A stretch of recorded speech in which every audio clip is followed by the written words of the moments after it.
Hi అందరికీ welcome back to the channel. Sachrome limited గురించి discuss చేద్దామండి. ఈ కంపెనీ 1992లో స్టార్ట్ చేశారు. యాక్చువల్గా చెప్పాలంటే ఓల్డ్ కంపెనీ.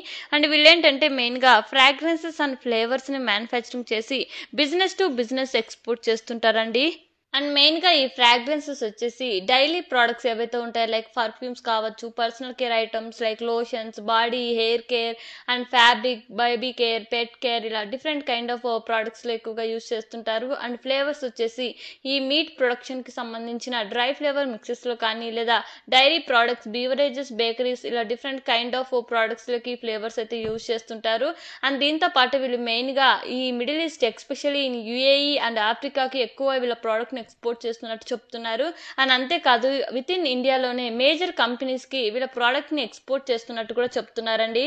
అండ్ ఇంకొక స్ట్రాంగ్ పాయింట్ ఏంటంటే దుబాయ్లో వీళ్ళు విత్ ఇన్ 3 yearsలో మా రెవెన్యూ పర్సంటేజ్ 15% నుంచి 50%కి టార్గెట్ పెట్టుకున్నాము. సో దీనికోసం మేము 5 million ఇన్వెస్ట్ చేస్తాం ఈ మ్యానుఫ్యాక్చరింగ్ ఫెసిలిటీని స్టార్ట్ చేయడానికి దుబాయ్లో అన్నట్టు చెప్తున్నారు. అండ్ దీంతో పాటు మిడిల్ ఈస్ట్ మార్కెట్ నుంచి వీళ్ళకి యాన్యువల్ గ్రోత్ 30 to 40% ఉండేలాగా మా బిజినెస్ గ్రోత్ని అయితే ఎక్స్పెక్ట్ చేస్తున్నాము విత్ ఇన్ 3 to 5 yearsలో అన్నట్టు చెప్తున్నారు. అండ్ దీనికి దుబాయ్ వచ్చేసి మెయిన్ సెంట్రల్ హబ్ ఉండేలాగా చూసుకుంటున్నారు.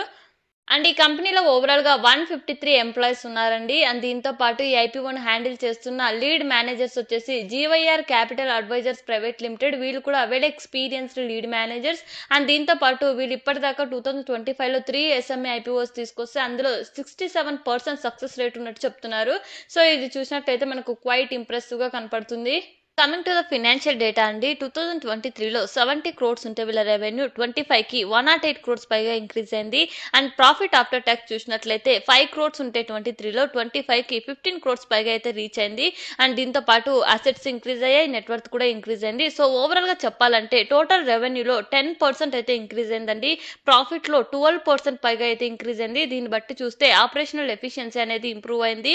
అండ్ దీంతో పాటు నెట్వర్త్ కూడా ఆల్మోస్ట్ 18% గ్రోత్ అయితే మనం చూస్తున్నాము. సో దీన్ని బట్టి చూస్తే ఫినాన్షియల్ గా కూడా వీళ్ళు స్ట్రాంగ్ గా పర్ఫామ్ చేస్తున్నారు. అండ్ నెక్స్ట్ వచ్చేసి ప్రోడక్ట్ వైజ్ రెవెన్యూ చూసినట్లయితే ఫ్రాగ్రెన్సెస్ నుంచి వీళ్ళకు 94% రెవెన్యూ వస్తున్నట్టు చెప్తున్నారు. ఫ్లేవర్స్ నుంచి 4% రెవెన్యూ వస్తున్నట్టు చెప్తున్నారు.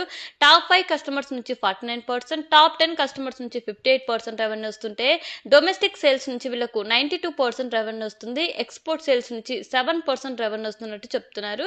బట్ ఇక్కడ only 1 product and only 1 particular ఏదైతే ఉందో ఈ ఉత్తరప్రదేశ్, ఇక్కడ నుంచి వీళ్ళకి 36% రెవెన్యూ డిపెండెన్స్ ఉంది ఈ ఫ్రాగ్రెన్సెస్ మీద.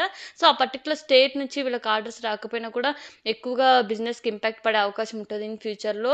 ఇప్పటికైతే వీళ్ళు స్ట్రాంగ్గానే పర్ఫామ్ చేస్తున్నారు. బట్ బిజినెస్ టు బిజినెస్ వీళ్ళు ఎక్స్పోర్ట్ చేస్తున్నారు కాబట్టి అండ్ లాంగ్ టర్మ్ కాంట్రాక్ట్స్ కూడా వీళ్ళకి స్టేబుల్గానే ఉండొచ్చు. అండ్ ఆర్డర్ బ్యాలెన్స్ కూడా హైగా ఉంటే ఇది మేనేజ్ అవుతుంది ఇన్ ఫ్యూచర్లో కూడా. మేబీ అంత నెగిటివ్ ఇంపాక్ట్ అయితే ఉండకపోవచ్చు ఇన్ నా పాయింట్ ఆఫ్ వ్యూలో.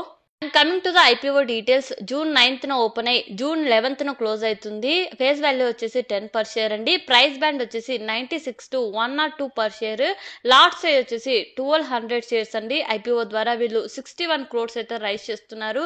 అందులో 1 రీటైల్ మినిమం లాట్ వచ్చేసి 1,22,400 అండి. అండ్ మిగతా డీటెయిల్స్ మీరు స్క్రీన్లో అబ్జర్వ్ చేయొచ్చు. ఐపీఓ ద్వారా వచ్చిన మనీని వీళ్ళు మ్యానుఫ్యాక్చరింగ్ ఫెసిలిటీస్ కోసం అండ్ జనరల్ కార్పొరేట్ పర్పస్ కోసం యూజ్ చేస్తున్నారు. సో బిజినెస్ స్ట్రాంగ్గా అయితే ఎక్స్పాన్షన్ జరుగుతుంది. అండ్ దీంతో పాటు పిఎస్ కంపారిజన్ విషయానికి వస్తే ఎస్హెచ్ కెల్కర్ ఇక్కడ లార్జ్ కంపెనీ అండ్ స్టెబిలిటీ పరంగా బెటర్గా పర్ఫామ్ చేస్తున్న కంపెనీనే. బట్ ఓవరాల్ గ్రోత్ పరంగా, ప్రాఫిటబిలిటీ పరంగా చెప్పాలంటే సాచ్రోమ్ కూడా ఇక్కడ బెటర్గా పర్ఫామ్ చేస్తుంది. In terms of PE ratio పరంగా చెప్పాలంటే కూడా వీళ్ళు లోయర్ వాల్యుయేషన్లోనే అయితే ఐపీఓని కోట్ చేస్తున్నారు. సో వీళ్ళు కూడా అట్రాక్టివ్ వేలోనే ఐపీఓని కోట్ చేశారు కాబట్టి మంచి ఐపీఓలో డిమాండ్ అయితే క్రియేట్ చేస్తుందని అనుకుంటున్నా అండి. ఓవరాల్ గా అయితే వీళ్ళు ఫినాన్షియల్ వైజ్ గా కానీ లేదా బిజినెస్ సెగ్మెంట్ వైజ్ గా కానీ గ్రోత్ అయితే చాలా బాగుంది. And coming to the risk factors చెప్పాలంటే only particular state and few customers మీద ఎక్కువ రెవెన్యూ డిపెండెన్సీ ఉంది కాబట్టి ఆ పర్టికులర్ స్టేట్ నుంచి కానీ ఆ ఫ్యూ కస్టమర్స్ నుంచి కానీ వీళ్ళకి ఆర్డర్స్ క్యాన్సిల్ అయితే బిజినెస్ మీద కూడా ఇంపాక్ట్ పడే అవకాశం ఉంటుంది. అండ్ దీంతో పాటు ఈ టైప్ ఆఫ్ బిజినెస్ కి ఏవైతే రిస్క్ ఫ్యాక్టర్స్ ఉంటాయో అవన్నీ వీటికి కూడా వర్తిస్తాయి. And as of no grey market premium అయితే 25% ఉందండి. ఇది చేంజ్ కూడా అవ్వచ్చు. అండ్ నేనైతే ఐపీఓలో సబ్స్క్రైబ్ చేద్దాం అనుకుంటున్నా. ఒకవేళ మీరు చేయాలనుకుంటే మీ ఓన్ అనాలిసిస్ ఆర్ఎల్స్ మీ ఫినాన్షియల్ అడ్వైజర్తో కనెక్ట్ అయిన తర్వాత డిసిషన్ తీసుకోండి. ఒకవేళ మీకు ఈ వీడియో ఇన్ఫర్మేటివ్గా అనిపిస్తే please like, share and subscribe. And thank you for watching.